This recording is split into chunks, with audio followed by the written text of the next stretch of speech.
for us? Because of unforgiveness. And it's released the tormentors. I was awakened about 5 months ago in the middle of the night and thought I was having a heart attack. I'm up, pacing the floor, you know, got the pain in my chest. I'm like, Lord, what's going on? I call a prayer line. I'm like, I gotta get some prayer.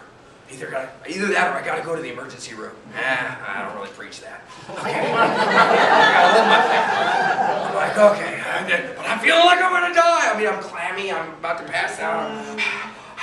I'm like, Lord, what's going on? So I call a prayer line, and somebody answers it like, 12:30 in the morning. And you can't get these people to give you anything but a prayer line, like recording.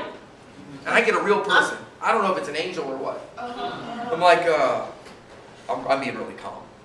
I need some prayer. I feel like I've got a bit of a heart condition right now. I don't know what's going on. I'm clammy arms and this and that. He's like, okay, let me pray for you. Praise. He goes, go back to bed. You'll be fine.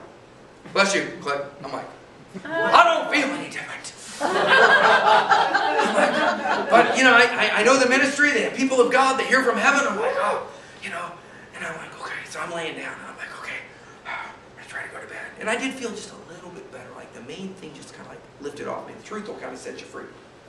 Sometimes it'll make you miserable first, depending upon what kind of truth comes. So I'm laying there, and I'm like, Lord, the curse without cause will not come. How did this come? How did this come? What? Did I open the door? Could it have possibly been me?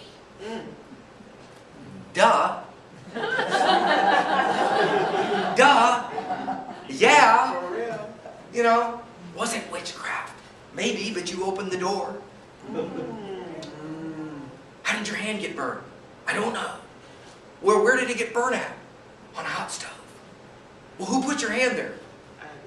I did. Well, didn't somebody tell you not to touch the hot stove? Well, yeah, but it was a pretty orange.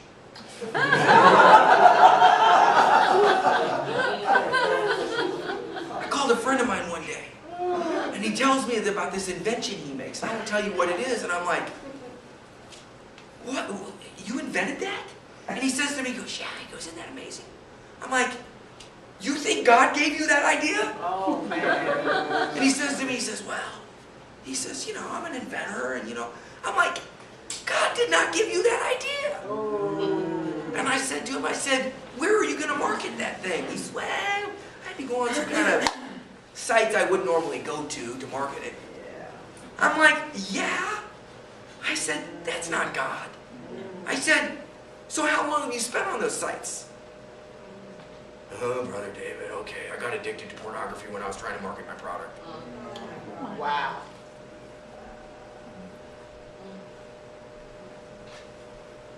Don't let the devil ride.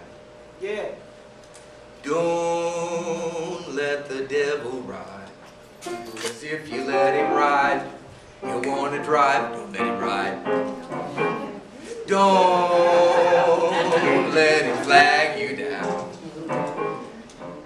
Don't let him flag you down. 'Cause if he flags you down, he'll turn your life around. Don't let him ride.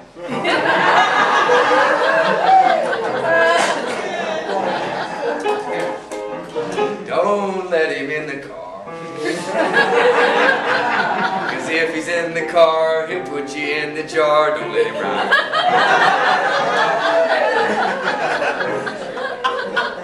Sometimes we wonder how it happens.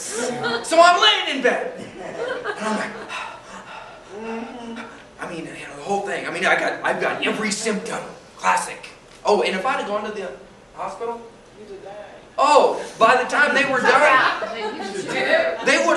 somebody would have got a second home. Oh, yeah. They'd have you on every type of beta blocker. Yeah. Maybe they'd have been doing the best they could. Yeah. Not knowing it was an unforgiveness issue in me. Oh. See? And the Lord brings me into remembrance of a person who's really wronged me in a business transaction. Wow. Like really wronged me. Like when I say, I'm thinking maybe 1% wrong on this thing. And the 1% is like meeting the person. Right? And it's a pastor. Oh. And if I told you, you'd be like, come on. I mean, I've talked with some other pastors about it. They're like, "Oh, that guy's got some serious stuff coming. You need to pray for him." I'm like, "Yeah, I need to pray for him." They're like, "Not that kind of prayer. Not that Pentecostal charismatic witchcraft, damn it. You need to pray that, judgment doesn't fall." I mean, so the Lord shows me. I'm like, okay. It's life or death. Okay, I'll forgive him. It's life or death. Telling the truth. So I release him unto the Lord, and a little weight lifts off my chest. I'm like, I'm going to make it through the night now. The Lord shows me a second person. Oh my gosh. They did this really wrong. And I'm like, life or death. A curse without cause will not come, Proverbs 26:2. I opened the door. I let him ride. Now he's wanting to drive. He's wanting to drive me into the grave. And I forgive him. We're on this forgiveness theme, aren't we? Absolutely. Yeah. I'm transparent. So I forgive him. More weight comes off my chest. The Lord brings me a third person. Man. And I'm like, wow. I didn't realize I had so many issues. I preach. Come on, I'm supposed to be exempt from this stuff.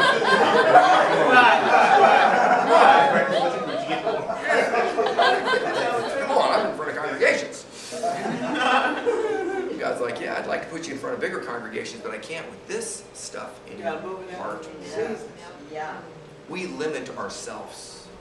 We wonder why we don't get promoted. We haven't passed the test. Man. The good news is this: when you fail a test, God is so merciful. He just re-enrolls you in class. Hallelujah. I don't know why I have to go around this mountain time and time again. He promised me that he brought me out from thence, that he might bring me into the land of Canaan, and all I see is sand. All I see is manna. How many ways can you cook manna? I've had it fried. I've had it boiled. I've had it raw. Poached manna. I'm tired of manna. 40 years of manna. And that rock just keeps following us. Thank God we get some water out of him.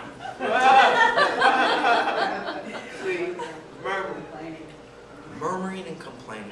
Oh, here come the fiery serpents again. Oh, why is this happening? He's such a mean God.